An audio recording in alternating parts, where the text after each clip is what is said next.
তোমাদের এখানে আপাতত এই 6D কিংবা 3D বক্সগুলো চলছে, বড় বক্স চলছে না কেন? তো বন্ধুরা, আজকে এসে গেছি কিন্তু হুগলি জেলাতে। আর তোমরা জানো যে আমি আগে অনেক পূর্ব মেদিনীপুর, পশ্চিম মেদিনীপুর, ঝাড়গ্রাম, তার সাথে আমি যদি বলা হয় হাওড়াতে, বিভিন্ন জায়গাতে কিন্তু আমি গেছি, মানে প্রত্যেকটা জেলাতে কিন্তু আমি কভার করার চেষ্টা করেছি।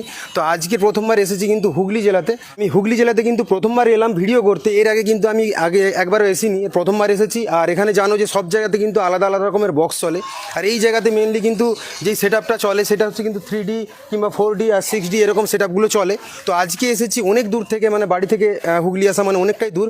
আর এসে দেখতে পেয়েছি যে এখানে একজন রয়েছে একটা সেট আপ, আর এই সেট আপটার নাম অবশ্যই তোমাদের সামনে একটু দেখানোর চেষ্টা করছি। মালিকবাবুর সাথে কথা বলবো, আর এই সেট আপগুলো বাজাতে কোন কোন অ্যাম্পলিফায়ারগুলো ইউজ করা হয় সেটাও তোমাদের সাথে দেখানোর চেষ্টা করব। তো সেট আপটার নাম হচ্ছে কিন্তু নিউ মহালক্ষ্মী সাউন্ড। তো এখানে একদম বেশ কালার করে লেখা রয়েছে, অবশ্যই দেখতে পেয়েছে। আর এইটা জায়গাটা তোমাদের কিন্তু জানিয়ে দিই, জায়গাটা হচ্ছে তোমাদের খানাকুল হুগলি।